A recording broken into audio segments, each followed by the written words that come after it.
Anyone got a party trick? I can fit my fist in my mouth. Oh, yes. Do it. Yes! Because we've talked about this on the podcast. I've got loose hands now. Oh, this is perfect. Oh, my God. It's so flexible. You ready? Here we go. Oh.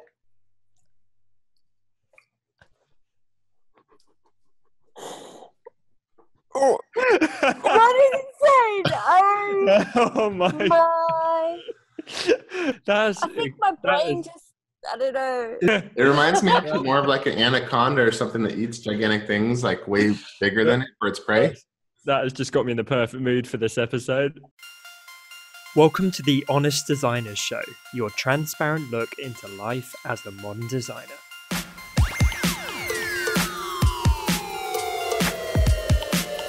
My name's Tom Ross, and I'm the founder at designcuts.com. And this week I'm joined by my fellow Brit and hand lettering expert, Ian Barnard, American retro design expert, Dustin Lee, and the always talented South African illustrator, Lisa Glantz. In this week's episode, we discuss how to take a vacation when you're a self-employed creative.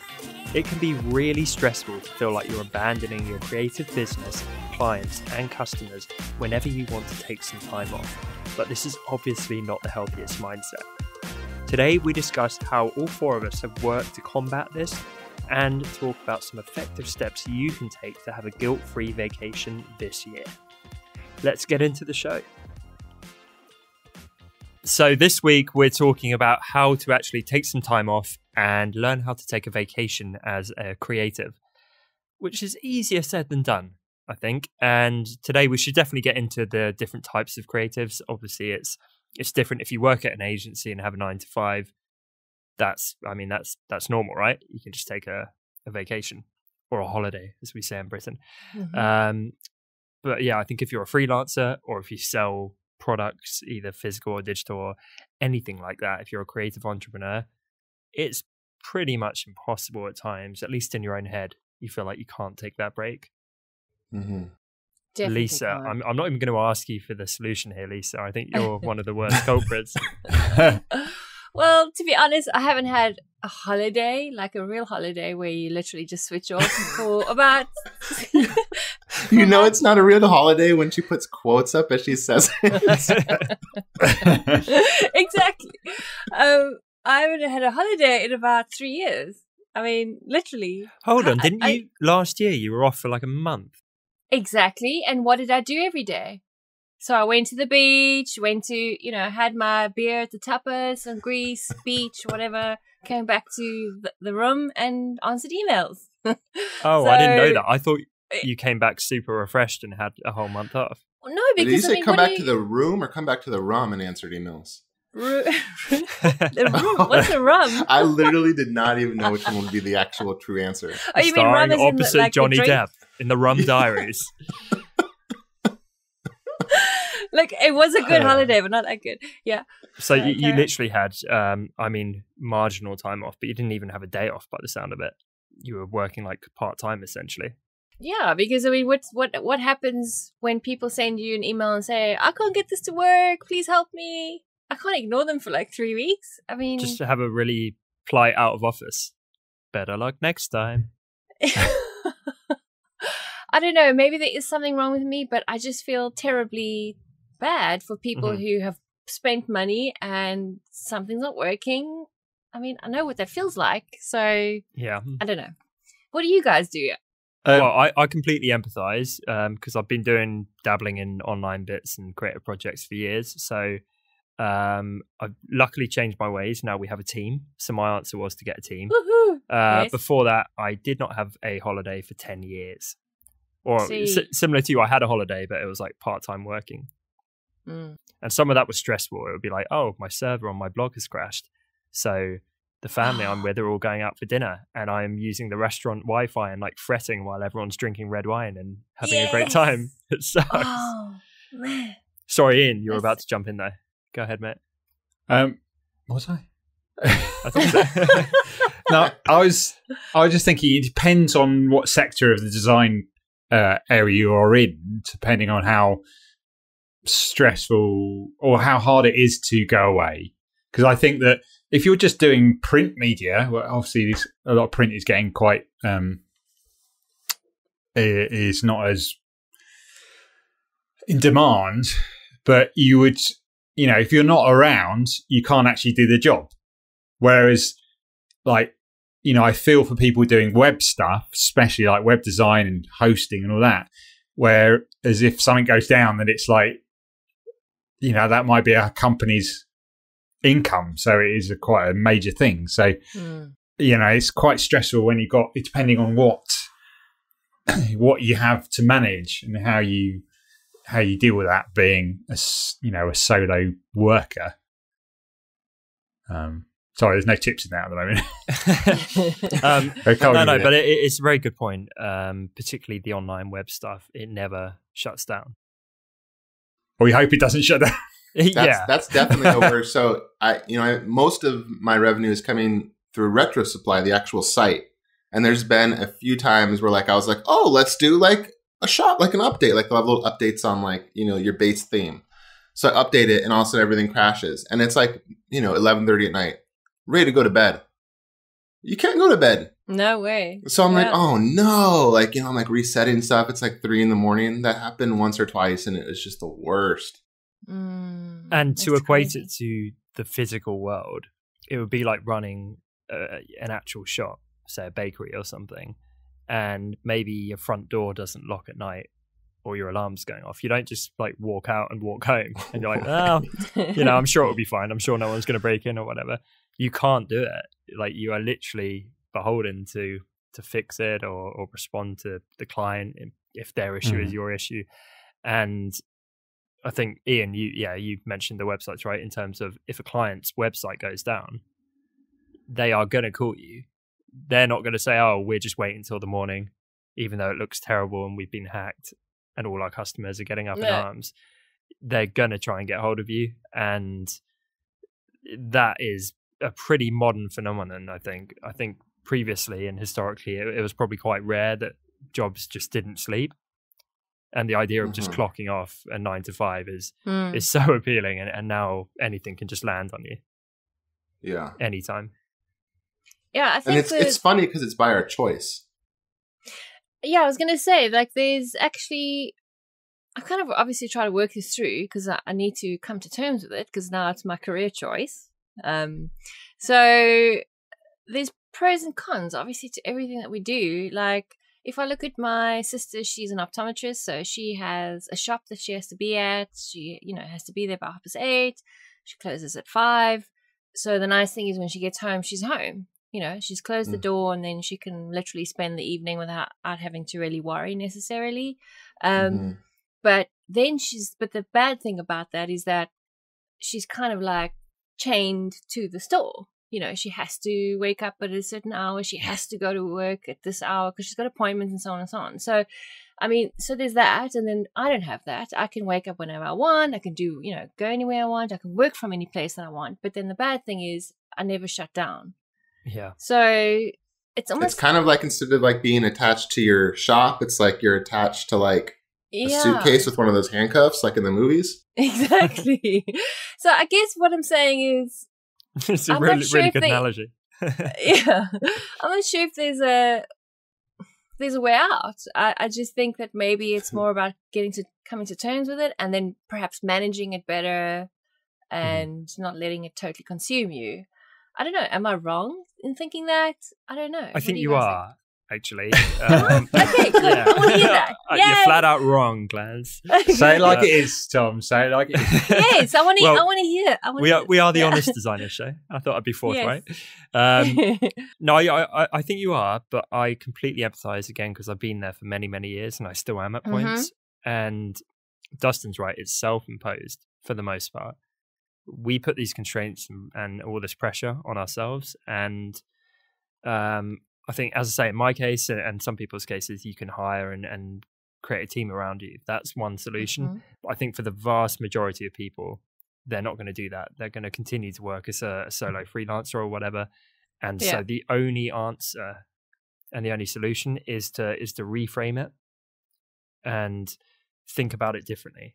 So, for example, I haven't done this many times because it is very hard. But if you absolutely force yourself to step away, it's like a revelation. It's so refreshing when as soon as you actually do it and you force yourself to take that day off and you're like, what is the worst that's going to happen? And everything's fine. You just go, oh, wow. You're like, so all of this crazy pressure and everything, I was actually just mentally putting on myself. And it's absolutely fine. I'll agree with that. I mean, obviously it's different if a client rings you up at 3 a.m., help, my business is crashing. But that is really the exception to the rule. That shouldn't happen that often. If you wanted to, you could have every Friday off. You could work a 4-day week. Like you could do it, but you're just imposing the opposite on yourself. This reminds me of a story that I think relates perfectly to this, about a business owner or an executive in a business, and he had a big deal coming up, and his wife was pregnant, and the deal was supposed to happen on a certain day, and his wife went into labor. And so he went to labor with her, but then he knew he had to be at the deal. So he left his wife, said, I'll be back. I have to go do this. He went and did it. And when he mentioned briefly at the end that his wife was in labor, he had to get back, they totally lost all respect for him and then ended up not doing the deal as a result of the fact they're like, seriously? Like, you're the type of person that comes to a deal when your wife's in labor? I think that kind of is like, it reflects a little bit like people respect the fact that you take time off. And if they don't, maybe they're not that great of a customer to have. Mm-hmm. Yeah. Or a client to have, because I think the majority... Or a client to have, absolutely. The majority are probably freelancing designers rather than people selling products, I would say. So, in fact, shall we come at this from the perspective of being a freelancer? Because we've all done that as well. So, rather than 20,000 customers or whatever, it might be 4 clients. And here's a tip from personal experience. Articulate it to them in advance, like you would a boss if you're an employee, because you are technically working for them, right? So it's no good saying, oh, by the way, I fancy having a vacation tomorrow, because you haven't communicated it right. But if you said to them, oh, by the way, my summer vacation is coming up in 3 months, so let me know of any big projects you'd like me to handle now. I know I'm only away for a week, but I think it would be really good for us to get a little game plan, get everything covered now in advance, so you know for that week we're actually ahead rather than behind. And they'll be like, whoa, okay, that's like really proactive. I wouldn't expect you to go to those lengths. Yeah. I think comes back to that communication of making sure you're constantly talking to them so they know, and it's not suddenly a surprise that you're going away and they're like, oh, hang on, you didn't tell us. And then there's this like friction. So, keeping good communication. I'm not saying I've done this. I wish I was a better communicator, but making sure that you, just keep them up to date. They would be really, because then they go, oh, okay, we've got a summer event, say, because I used to do like some work for a restaurant, and they'd always do, get me to do flyers around certain events, and it might be the summer, jazz festival or something. And so, making sure that you've done, you say, okay, I'm away 2 weeks. Can you make sure you give me the stuff, plenty of time in advance so we can get it sorted, or, when I'm back. And, as long as you email them, or you've got some records, so that then they can't come back and just say, well, you didn't tell us, but also just making sure that relationship is good. And, it's like when your friend, if your friend just suddenly goes, you book to go out with them, and then they suddenly go, oh, you booked to spend some time, and then they suddenly say, oh, I've double booked myself. You always feel a bit put out. Like, yeah. And so it's that, as long as you keep communicating, and just say, just making sure that they know, and you've, put it out on the table would be, a great thing to do. It's funny because you mentioned that totally rings true to me. I know when I write people for support, like if I buy a piece of software or for instance, right now I may have a graphic designer doing something. If the response you get back when you email is even an automated one and says, here's the expectation of when you should expect back from me, whether that's their hours of operation or whether they say, this is what's going on, you'll hear from me this day. All the stress goes away. There's no anger or frustration. It's just a matter of making it clear when they should hear back, as opposed to wondering if it floated away into the abyss of emails and will never be seen, you know? Definitely. Yeah. And I think it's, sorry, Lisa, go on. No. I was just going to say, I used to, because I just wanted to add to what Ian was saying about, communication. I used to be quite specific with my leave when I was freelancing. I never had that problem. It was quite nice because people used to respect it, but I was pedantic about how I used to tell them. And I even made a little song and dance of it. I used to send an email out with a little graphic, and I gave them very specific cutoff dates. I think that's quite important, because it's all very well saying, and I learned this the hard way, it's all very well saying you're going away for 3 weeks. They literally will phone you like 2 days before you leave and go, oh, I just remembered you're going away. Can you quickly squeeze this in? And by then you're about to kill yourself because you've got so much going on. So I used to say, this is the cutoff date when I accept the last bit of work. That's really good advice. Yeah, it would be literally like, maybe, I don't know, you need to build in time or however long it takes you to do stuff, but it would literally be like 2 weeks before I left. And then those 2 weeks I'd spend cleaning up stuff and, setting stuff up for clients, etc. And remember where your clients, so know when they're going to need stuff. So even think for them. If a client needs like a fly, as you said, a summer fly, then tell them, you're going to need this flyer while I'm away. Prep now. This is the cutoff date, etc., etc. I love that. As we're talking, I'm almost seeing, I want to turn this into an article or a guide or something, how to take a vacation as a freelance designer. Mm-hmm. And I'm serious. I think we should get some of the discussion that happens today, put it into an email template people can use, or like a little bullet point checklist. So this is actually one of the rare situations where there is a solution for the most part, it seems like. Exactly, right? I would say even a tip before you get to the final cutoff points and all that would be to potentially see if you can book your holiday around what they're doing within reason. So it's not like suddenly you have your summer holiday in winter because your clients are demanding. But what you could do, say you've got 3 big clients, you could reach out and say, hey, my summer vacation's coming up. Normally I take it between this time and this time. Can you let me know if you've got any big launches, anything happening like that? And I will try and avoid clashing. So, for example, if you're a web designer and they're having a big website launch and it's quite likely that things could be happening in real time and going wrong and you need to be there for that week, it doesn't make sense to book it off. It's the same way we've got one of our team members in the office who's going on her honeymoon in a few months. So that's amazing for her, but already other team members are working around. It's like, okay, well, we're not going to take holiday then because we're going to help cover then. It's just kind of the nice, polite thing to do. And I think you should do that with your clients without being a pushover, but you should have that conversation because they are going to respect you so much. No client is going to turn around and be like, how dare you be so on the ball that you're actually being nice enough to work around us. So, so if you kind of have those initial conversations where it's like, what's going on in your business? How can I work around that? I want to fit my holiday around that. Then you're up front, like Lisa said, with the cutoff points and here's the time. And, I can't do any revisions on this project past this point, etc.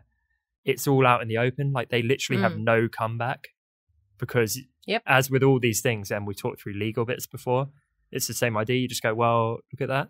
Like, this is your words, right? Yeah, and you must stick to it, because if you don't, because I made that mistake once, I kind of, let one of the customers, that long-standing customer of mine, kind of take advantage of the fact that that she was long-standing, and I allowed her to manipulate me in those last 2 weeks, let's just say politely. And the thing is, the next time she tried it again. So it's very important that you stick to that. Once you set that rule, you got to really be the kind of keeper of your own rules. So it's important. That reminds me of a tactic I had read about where you promise more than you're going to actually do, and then you come back a little bit. So for instance, if you're going to be gone, maybe you say there's only until this date to input stuff, but you've already added 2 days early knowing that you're going to push it back 2 extra days. So then you can be like, I really want to make sure I help everybody. I'm adding these 2 extra days because I know some people were late seeing the email. Or you can do all sorts of things where you've planned in advance to make it seem like you're tighter and more restricted. And then you can track to where you actually were, if that makes sense. I feel like this is abstract. But by doing that, you look generous. I think the term is under promise, over deliver. And that's always gives them a good feeling if you do that. Yeah, that's a really simple, smart way to say it. Yeah. So I feel that in every episode that Dustin has, like, I read somewhere, I reckon Dustin should have his own offshoot of a little Dustin's bookstore. Definitely. Like, I have recommending. read somewhere. I do. I read so much stuff. I've read somewhere. Yeah, your bookshelf must be enormous at this rate. It's propping up most of the house. It is. It's everywhere. One of the walls. It's everywhere. Yeah. Yeah, you are a remarkably well-read gentleman. What can I say? I go to the bookstore, spend $50, $60. My wife's like, more books? Really? There's one in storage in the garage. So I literally have read somewhere a bunch of stuff. Probably sounds really annoying. It's great though. Like, you add a air of intellectualism to the podcast. Yes. But wouldn't it be even funnier if I just like came up with stuff and was just like all, I don't know. I feel like it would be like, wouldn't it be like weird to like not say you read it somewhere and like just like be coming up with stuff that wasn't really yours? That's why I always say I read somewhere because I'm like, I didn't come up with this. I'm not trying to take credit. I just. Yeah. You're getting your own little footnotes for each episode. Yeah. It's got to be done. That. By the way, thanks to you guys, I get emails that say things like, by the way, just curious. Ha ha. I love that. You've become It's a actually meme. pretty funny. Yes. Well, I get the piles of money comments, so I think yours Good. is better than mine. We've stopped that. That's dried up. Yeah. Do you get money? Do you get money comments, Lisa? Yes, thanks, Dustin. Do you get anyone requesting some of your money? No, not yet. No, but I do get, please send me this product because I don't have the money. They want it for free. I get a lot of that. Rumor has it you're literally sitting on a throne of money. Although people can see now. Now we're doing a video recording. Yes, People can where's see the it's not money? true. Well, of course, she pushed it all right out of view. You know, like you make a room look like it's all just right out of like the line of sight of the camera. Of course it is. I'm sure there must be a special effects person listening or watching that they could just superimpose stuff in the back. There's money flying. She's in the eye of the money hurricane, so to speak. Oh, you see where we're going now, people. Come. Back on track. Oh, okay. Normally that's my job. I like it. That would be hilarious. So, and then for me, like, little question mark. I'm curious. You know, Just wear like the Riddler outfit from Batman. Oh, he's got the green t-shirt on, so Yeah, you're halfway there. I'm curious again. I love that. Okay, so going on vacation. Okay, but you haven't answered my dilemma, by the way. what was your dilemma? No, we'll get to it in terms of being a shop owner, but I think Yes. let's cover the listeners first. They're the The priority. thing is, I think it we can put it into a sort of sections, because you have the one where we've just been talking about, which is like more about the print-based, touches on website stuff. But there's the support, which the print stuff doesn't really need. It's not like they phone you up 3 a.m. My leaflet's crashed. It's more the website stuff that needs that secondary support, and it's how you go about sorting something out that would be, there must be sites. I should have got on top of it. Maybe that's why I let go of that side of things, because it was me sorting everything. And so there must be ways where you can get a support service, so it's not just you having to sort everything. And if something goes down in the middle of the night, it's just you need someone else, whether that's a virtual assistant or something like that, who can. I mean, what you could do is find someone else in the same boat as you with similar skills and basically just top and tail.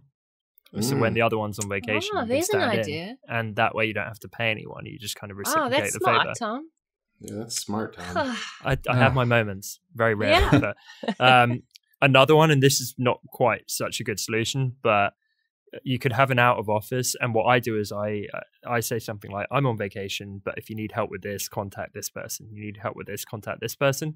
What you could do if you don't have a person is have an out of office saying, sorry, I'm on vacation right now, so I can't, I'm not here to respond to these things. However, if your query is really, really urgent, contact this email address. And it could be like urgent@lisaglands.com or whatever. And then what you could do is on vacation, you don't check the busy main inbox. You only check that one. And maybe instead of checking it every day, you check it every couple of days. And it's most likely going to be empty because most people won't bother to email it. So that way you don't have the mental stress, which I think is the main thing of, oh my God, I'm not checking it and it's probably all burning down. So it's still not complete shutdown, but if every couple of days you just open up this inbox on your phone and go, okay, it's still empty, that still constitutes a vacation, I think. Yeah. Whereas if you're going into, sorry, go on. No, I was just going to say, I had visions of my bunnies like running out of a burning house with their suitcases. Well, there's the vision. There's the visual for this one done. Exactly. Burning bunnies. But burning you know what I mean, though? Like, that is a way to effectively shut down. I like that. That's brilliant, Tom. You're full of brilliant ideas. You can let it stockpile the other stuff because it's not urgent. So you come back and you have a busy few days getting on top of it. But people understand. People take vacations. But I really think that is what got me. When I tried to take a holiday, I couldn't because I thought I need to know. Because if I don't know, it is literally like you've left the oven on at home and gone on vacation. It's in the back of your mind, what's the worst case scenario? But if you have that little contingency of that one inbox and you just flick in for 5 seconds a day, it's still empty. Yeah. You can have your vacation. Okay. Good point. I like that. I know this isn't possible for everyone, but I think with the trading thing you mentioned, partnering with another, because this is such a common issue, right? So there's always going to be like a designer friend you could make this kind of agreement with. And I don't know why anyone wouldn't, because it's such a great deal, like you said, Tom, to do it. Unless they're still your clients. Yeah, it has to be definitely someone you like and trust and stuff. But we've talked before. I have somebody that works with me, and it has taken so much of that pressure off. She's just so reliable and so great that I can go on the vacation and I can know that if something really crazy happens, she'll message me, but she'll take care of the other stuff. And I still check sometimes, but I never worry that the house is going to burn down while I'm gone because I just know that like she cares enough that she'll be checking. That's it's amazing. Like someone, to extend the metaphor, house sitting for you when you're on vacation. Yeah, totally. Yeah. I think that's great. And they don't have to do everything. And another guilty thing when you're a designer, you go on vacation and you think, but my business is stagnating, right? It's not being pushed forward. And that's fine because that is the very definition of a vacation. So I think as long as it doesn't burn down, you should expect that you're obviously not going to be pushing it forward. But you shouldn't want to. I feel like that should be the quote of the episode, Tom. That's like so true. When you said that, I was like, whoa, that's true. Yeah, it's like you're not going to be pushing all these new ventures. You're not going to be super prolific. You're not going to be trying new stuff. You're just going to put it on ice and let it kind of just sit there and simmer along. Yeah. But the irony is when you're relaxed, I mean, I'm sure you guys find the same thing, your brain starts coming up with the most amazing new stuff. So it's like when you're on burnout, which is likely to happen if you don't take vacation, you kind of dry up. So when you go on vacation, you relax, you're having a beer or whatever, and before you know it, you're like coming up with all these amazing products and ideas and designs and things. So it's almost kind of like it's like you have to stay fresh as a person, as a creative. So it's a given. Got to do it. I love that week back. That first week back after vacation is just prolific normally. I know. Yeah. Yeah. I've noticed too that there's way less things than you think that are so urgent that everything completely collapses and destroys. Like we focus on that little 5% of things that might happen, and we feel like, if this happens while I'm gone, this is going to be disastrous. But it's such a small sliver of your business, but you tend to stare at it and it looks gigantic because you're so worried about it. When in reality, most things are not emergencies. I've noticed a lot of times when I leave and I'm not doing anything, sometimes the business does better. Like literally, sometimes I think it just is better off if I'm not there. I'm not even joking. Oh goodness. Yeah. But it's true. I mean, you get so bogged down with the minute little details. I mean, if you think about it, and I know I'm guilty of this, like one small failure or one small blip in the road isn't going to crash your entire brand that you've taken years to build up, you know? So, and you're so reliable and trustworthy that I feel like you've invested so much into your audience that you not showing up wouldn't be like, oh, this person's flaking out again. It would come across as she's on a vacation. But something you can do for your business, Lisa, is that you can put messages on the actual site saying, you know, support will be delayed because of location, or you can put it actually just before they're going to buy. There's a big message that just says, "I'm away between these days. You know, if anything goes wrong, please do know that I will get back to you as soon as possible." So there's these obvious banners of this is what's happening, so then they can't like go, "Oh, I've paid for this and I need my money back," sort of thing. You know. Okay, do you want to hear how sick this is? Okay, so I mean, I obviously need help. Okay, so I did that for the last time I went away. I went hiking, so I had there literally is no reception, so I had to literally leave, you know, stuff for a week. I couldn't check, I couldn't anything. And I put up banners everywhere saying I'm going away on a hike, you know, I'll get back to you as soon as I can, etc., etc. When I got back, I was expecting, you know, my business to come crashing down and things have fallen apart and 1,000 emails and people irate and, you know, all this kind of thing. And it wasn't. It was like normal. And in fact, it was kind of slow. And then I was like, oh my goodness, what happened? What went wrong? My business didn't grow. What's wrong? It's like, you know, so it's kind of, you can never happy if things are plodding along like they should. You think there's something wrong. There's this great philosophy I've heard behind this where whatever the reality of any situation typically is, think about the worst case, horrible scenario that can happen. Yeah. And then think about the very, very best outcome. The reality tends to be somewhere in the middle and oftentimes farther to the good side. Like almost never is it the other one. We tend to just do that, but like I think it helps to calibrate that because it's so true. Yeah. I can't even think of a time where I came back and I was like, wow, this really destroyed a big part of my business. Never. We're all still here. I think as well, time and experience helps. So when you start making this a habit, then the first time it's really scary, the second time it's a bit less scary, and so on. And to give you guys an example, I wasn't even on vacation, but I used to, this sounds really unhealthy, but I would even struggle to sleep because I'd think, what if it all burns down while I'm asleep?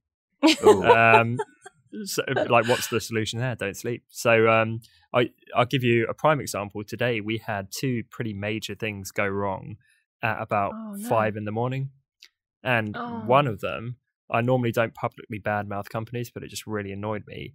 PayPal basically just stopped, not just us, but I think all their customers, or at least a big group of customers, from being able to accept PayPal payments. Wow. Who are based in this country without any warning or anything like that. They just stopped it.